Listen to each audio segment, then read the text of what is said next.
And now, the most watched and trusted news in the Panhandle, News Channel 10.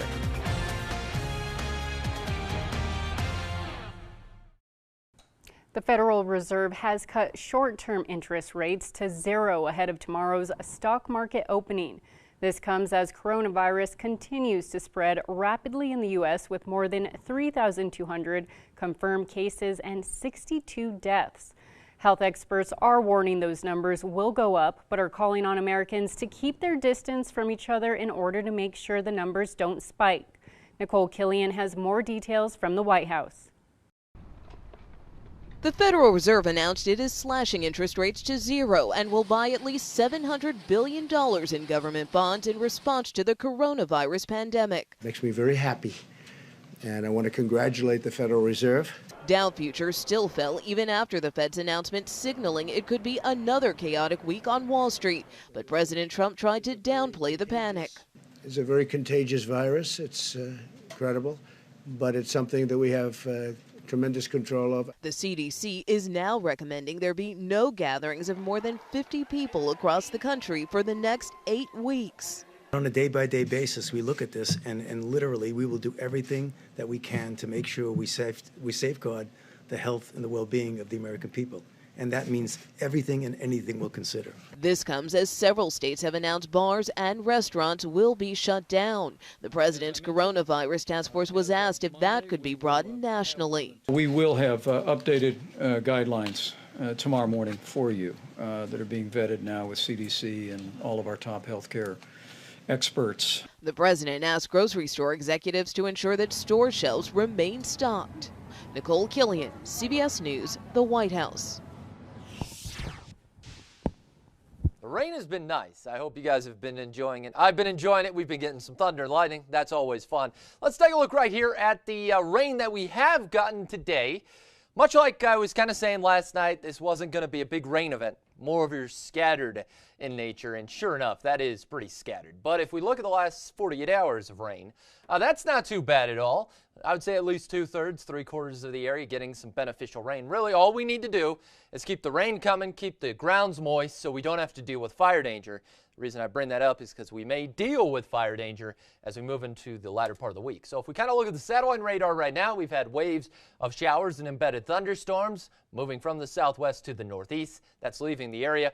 But behind it, it's a lot more stable. We are dealing with fog, low clouds, and drizzle, and that will continue all night long.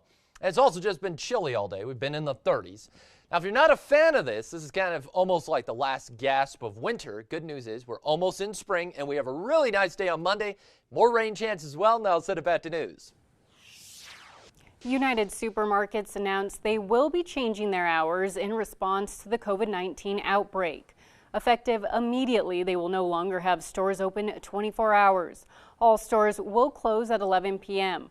United says this will give employees more time to clean and sanitize their stores and restock shelves. Walmart is also following those guidelines and will be closing at 11 at night and reopening at 6 in the morning. Texas Tech University Health Sciences Center is making changes to classes and closings due to COVID-19 precautions. Although there are no confirmed cases of COVID-19 at any Texas Tech University Health Science Center campuses, they are making changes to both academic and clinical sites. All on-campus academic classes are suspended beginning March 16th through March 27th. Starting March 30th, on-campus academic classes will resume online. At this time, clinical experiences will not be delayed and will continue as scheduled. And now we don't want you to get stuck in traffic, so here are some of the road closures in Amarillo for this week. As work continues on the installation of median cable barrier, expect various inside lane closures on US 87 from Fillmore to Mobley Street. The right lanes of I-40 will be closed in both directions from Eastern Street to Soncy Road for drain cleaning. Various lanes will be closed on Soncy Road from 45th Avenue to 81st Avenue for fog seal operations. Moving on tonight, now to a patient with COVID-19 in Cleveland who is in the hospital and speaking out about his experience. Caroline Sweeney has more. I was leaning over the side of the bed, throwing up, thinking, And out loud, oh Jehovah God, please don't let me die like this. Don't let me die like this. 6 words Kevin Harris never thought he'd speak. Do I want to die suffocating and then going into cardiac arrest at the same time? That's how COVID-19 feels for him. Lying in a bed at Mercy Hospital in Trumbull County is his new reality. His visitors are limited and heavily protected. That's you, and that's me. This is a Facebook Live from inside his hospital room. The first glimpse we're getting of a life with a severe case of COVID-19. Where he got it, he's not completely sure, but he has been in touch with investigators from the health department. It's uncharted territory, to be as sick as I am and be the first case in our area. Harris says he was healthy until he wasn't. He spent a week at home, thinking he had the flu, waiting almost too long. This is the worst way in the world to go. I'm going to suffocate on dry land. COVID-19 is spreading rapidly. As testing becomes more available, the numbers will go up. Harris says this pandemic will change the world. It already has, and I think it's going to bring everybody closer.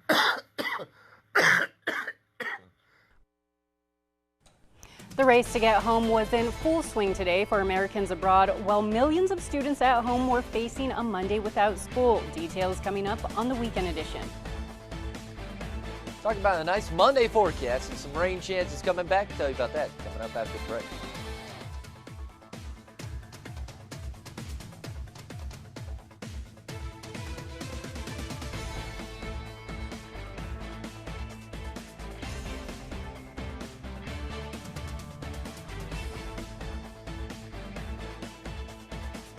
And now, News Channel 10's First Alert Forecast with meteorologist Cameron Venable. All right, Cameron, it looks like more roller coaster weather, some cold weather today, and tomorrow it's going to be nice and warm. Yes, that's one of my favorite things about this area. It is very unpredictable. It just changes all the time. It's never boring, kind of like where it was and where I'm from, California. Let's take a look right here at the rain we've gotten. And you can see it was very hit or miss. Thunderstorms are always very hit or miss. Sometimes we get fairly lucky and have a thunderstorm event bring a lot of rain. Kind of like this past Friday night event. If you throw on the last 48 hours of precipitation, I mean, that's pretty good. That's at least 2/3, almost 3/4 of the area getting beneficial rain. And it's good we got rain because we're thinking about fire danger as we move into the latter part of the week, but there's a lot more to talk about before we get to that. So let's look at the rain we had. Scattered showers and embedded thunderstorms moved in from the southwest to the northeast. They're out of here now. But on the backside, we're dealing with really stable air, meaning it doesn't like to rise, just kind of sits in place. We deal with low clouds, fog, and drizzle. Sure enough, look at the downtown camera. So when we see stable air like this tends to mean we're not going to see too much in the way of showers or let alone thunderstorms. So I think our rain chances for now going down pretty quick. That's kind of the nail in the coffin right there. Let's take a look at warmer weather. Like Suzette was saying, it's always changing, 60s and 70s. I know there's a lot of people up in the northeast panhandle been getting kind of robbed lately of the weather. Here we are with 60s and 70s on the board tomorrow. It should be very nice. Not seeing any boundaries holding you back like this past Saturday, but nonetheless, it should be a nice day. Now, get out there and enjoy it, because as we move into Tuesday and Wednesday, rain chances come back. We need rain, but our friends in the Northeast kind of been missing the sun for a bit. So here's our next weather maker, Tuesday and Wednesday, rain chances. And as you see, it's kind of what I'm thinking right now. Everyone has a chance of rain, but it looks like the best chance of rain is going to be in the eastern areas. Has to do with where the thunderstorms set up. And on Tuesday, it really looks like it's going to favor more of the eastern areas. By Wednesday, it might be a little different, though. You can kind of see it right here on the HD model run. Here we are as we advance through morning hours, a little bit of drizzle and whatnot. Not too bad. Start to notice showers here, 6 a.m. on Tuesday. Showers in the northern areas, spots that want to see the sun. Well, not so much this time. Here's noon. Showers around, as well as embedded thunderstorms. As we run this out, you'll notice some things have changed. The big cluster of thunderstorms looks like it wants to hold more and more east. Some of these storms could be strong to severe. Now, as we move into Wednesday, you will start to notice a lot of moisture off to the west. That's an upper-level storm system. That'll move in on Wednesday. We will likely see thunderstorms with that as well. Now, of course, as we're moving closer to spring, we think about severe weather. So here's kind of our first look at Tuesday. This is a severe weather risk from the Storm Prediction Center. Let me get out of the way. Green's going to be marginal, of course. That's a 1 out of 5. Mainly a large hail and wind threat. Yellow is a slight. That's a 2 out of 5. So we're kind of watching our friends in the southern and southeast areas for maybe a couple strong to severe storms on Tuesday. Just has to do with if the storms come together. Now, the reason we need to get moisture is because of this. That same low bringing the rain on Wednesday is going to jet out of here to the north on Thursday and create a big wind event. West winds 20 to 30, gusts to 40 or even 50. So anytime we talk about that west wind kicking up, that's a downsloping wind, screams fire danger. But the good news is we have multiple chances of rain. So if we could capitalize on that, we can kind of nip that in the bud. Now, if you didn't know, it is St. Patrick's Day on Tuesday, thunderstorm chances. Wednesday, thunderstorm chances. Vernal equinox, the first day of spring at 10:59 p.m. Very windy, does not feel like spring whatsoever as we move into the weekend. And it seems like we've traded that pattern, really nice weekends. Kind of seems like we're in the pattern of cooler weekends now. That does typically happen as we move into spring. Tend to have a lot of rain chances on the weekend, so it doesn't surprise me too much. All right, well, thank you, Cameron. Coronavirus hits ski centers with lodge lift restrictions and even closings. We'll tell you about the financial downfall when we come back on the Weekend Edition.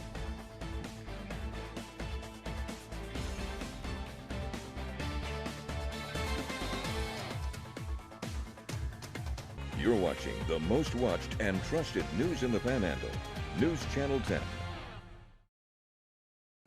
Welcome back, everyone. There was chaos at airports dealing with a surge of people coming back from Europe after new travel restrictions went into effect. The Trump administration says it has not ruled out the possibility of new domestic restrictions as well. Here's Chris Van Cleve. Pandemic panic at some of the nation's biggest airports as new travel restrictions caused long lines to clear customs for people returning from Europe. The hours-long wait times in Dallas, New York, and Chicago, packing huge crowds into tight spaces, exactly the kind of gathering Americans are being told to avoid. The delay appears to be a mix of staffing, the mandatory health screenings, and newly implemented declaration forms that caught travelers by surprise. We just got an in-flight notification that something must have changed in the 10 hours of our flight because Border Patrol is going to come onto our plane and have us fill out a lot of health forms. President Trump tweeting Sunday, "We are doing very precise medical screenings at our airports. Pardon the interruptions and delays. We are moving as quickly as possible." Illinois' governor blasted the federal government's efforts. Today, it's going to be even worse. There are a larger number of flights with more people coming, and they seem completely unprepared. The growing list of travel restrictions in China and Europe come as the airline industry is in free fall. Delta is slashing capacity by 40% and grounding 300 airplanes in the coming months. American Airlines announced it's cutting 75% of its international flying and will park or retire most of its long-haul fleet. The world's 4 biggest cruise lines are suspending U.S. cruises for a month, an unprecedented shutdown of a $38 billion industry. That next round of travel restrictions affecting the UK and Ireland go into effect late Monday night. Remember, American citizens are exempted, but Americans coming back from either country will see a health screening at the airport and then be asked to self-quarantine for 14 days. There's new financial fallout from the coronavirus outbreak. Ski resorts across North America are the latest big businesses to close. While some workers are being paid, many are seasonal, and for them, it's a devastating hit. Jonathan Vigliotti has more. The nation's $20 billion winter sports industry is the latest to quarantine. This weekend, Vail Resorts announced it's closing operations at all of its 37 facilities spread across 15 states and 3 countries. Staff will be paid. Yeah, you're a little disappointed, but on the other hand, you got to do the right thing. The virus is hitting all sectors of the economy, from iconic clothing brands like Steve Madden and Nike, who is shutting all of their U.S. stores and giving staff paid leave. And the first domino has fallen in Las Vegas, with a tourist economy worth over $34 billion that sustains 300,000 jobs. Starting tomorrow, MGM and others have announced layoffs and furloughs. Nationwide, hourly wage workers at smaller businesses have been hardest hit, many unable to collect a paycheck while shops are shuttered. Rent is almost due. Oh my God, it's terrible. Players with the NBA Chicago Bulls and NHL Blackhawks announced they will personally pay arena workers during the closure. As more businesses close, there are two industries that must stay open: pharmacies and supermarkets, like this Seattle Costco, where large groups swarmed the shelves. It's crowded. And yeah, people are like fighting. But kindness can be more infectious than fear. Officials reminding people to stay calm and think about helping those most in need. Jonathan Vigliotti, CBS News, Los Angeles. And in sports, the coronavirus has caused the cancellation of yet another local sport. More on that when we come back on the Weekend Edition. And now, sports with Evan Abramson. A pleasant good evening, everyone, and thanks for joining us tonight. Starting off with, you guessed it, more coronavirus news. The Lone Star Conference announced today that they are canceling all spring sports under the NCAA Division II umbrella. The decision comes a couple of days after the NCAA announced that spring sport athletes would receive an extra year of eligibility to make up for the disruption of their normal seasons. It's yet another punch in the gut to the local sports community, as yet another successful campaign by a WT team has been cut short before they even had the chance to achieve everything they've set out to do. For example, WT Baseball, top 25 team in the country, was 17-6 on the year and a perfect 11-0 at home. WT Softball wasn't 2-2 shabby either, with a 14-9 mark. The team was 4-0 at home and was just getting ready for a bulk of their home games in Canyon. So as I said, pretty disappointing with what's happening, but probably necessary. And sticking with some NCAA news, the organization announced today that despite recent rumors, they will not release a 2020 bracket for the tournament that should have been going in the coming days and weeks. With over 200 combined games between men's and women's basketball that had not been played yet, there was no easy way to determine who would have made up the field of 68. Senior Vice President of Basketball, Dan Gavitt, said that the important work of the basketball committees is set up to be competitive and to create balanced brackets in order to find a national champion. And he doesn't believe it's responsible or fair to do that with incomplete seasons. Couldn't agree more with him, but still, which college basketball fan out there wouldn't love to argue about who would have made the big dance or not?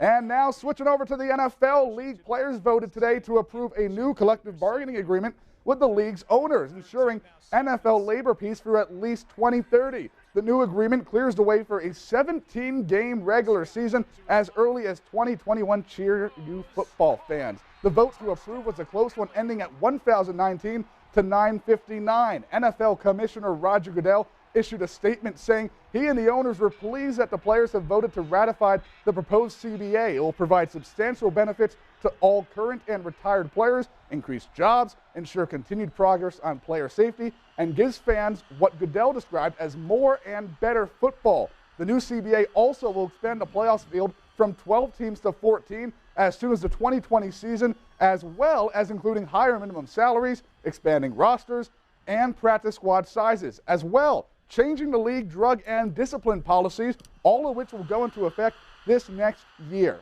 And how about some local sports that are still going on despite the coronavirus outbreak? Local Amarillo residents gathered early this morning to compete in the Buffalo Stampede mountain biking race, in addition to other events such as the unicycle race. Residents numbering around 60 bikers or so gathered, ranging from all ages, as young as 8 years old, to bikers in their 60s and 70s. Competitors told us that usually the event draws more of a crowd in both spectators and bikers, but because of the less than stellar weather and corona scare, the number was a little lower. Today we had 60 participants. Obviously that's a little low because of the weather and the other things going on in society today. But we've got all ages of participants out here. from 8-year-olds and on upwards of people in their 60s and 70s out racing and participating and having a good time. What I love about mountain biking is getting outdoors no matter what the weather is. Obviously it's a little cold and wet today, but that beats the heck out of being cooped up inside and, you know, watching TV and sitting in front of a tube all day. Now, unfortunately for all of us here at News Channel 10, this is Suzette's last show in the Panhandle. And for those of you who don't know, Suzette and I started here at roughly the same time at News Channel 10, within a few months of each other. So right away, you could tell that Suzette had the makings of what some would call a once-in-a-generation athlete. She could do everything from leading the News Channel 10 mud volleyball team right here on the screen back last summer to throwing some spicy cheddar down the middle of the plate at Hodgetown for her first pitches. The sky was, you know, just the limit for this rising star, but Suzette Shooter Shelley, as I nicknamed her, said, what limit? Because we would go on a helicopter tour and together and shoot rifles, and even though she would tell you she won the competition for who could hit more targets, I still like to think it was a tie. But regardless, Suzette, it's been a blast covering your stardom, whether it's been in the mud pits of Amarillo to the skies above. I'm going to miss this, like this attitude, this energy of I can do it all. I mean, just making all the Amarillo athletes look like nothing here. Who would have thought? I'm actually athletic. More athletic than me. You could probably, only here in Amarillo. You could probably ride a unicycle better than I can. Who knows? We'll have to compete against that later on. And you'll probably win. You never know. Well, thanks, Evan. I love that. Hey, absolutely. And we'll be right back with a final look at your forecast. All right, I'm looking forward to a little bit of rain that we might get tonight. Yes, yeah, we've gotten rain. That's been nice, and we'll have drizzle all night long. Let's take a look at 39 degrees. We've had some showers, and then we'll have some fog and drizzle through the nighttime hours. Upper 30s, not too bad. Lots of upper 30s and lower 40s on the board. It's a little bit warmer than seasonal, but it looks very nice for your Monday, 69 degrees. 70s on the board as well. Dealing with some morning low clouds and fog. Then we'll gradually clear out. Light winds, it sounds pretty perfect to be outside. You can see we go 60s and 70s. Here's a 7-day supercast. We do need to get more rain. We didn't get much rain with this past event, but we do have rain chances Tuesday night. Wednesday could see some strong to severe storms favoring the south. Very windy on the vernal equinox. First day of spring does not feel like spring as we get into actual spring. And then tonight is my last night at News Channel 10, so just wanted to say thank you everyone for allowing me in your homes. Have a good night.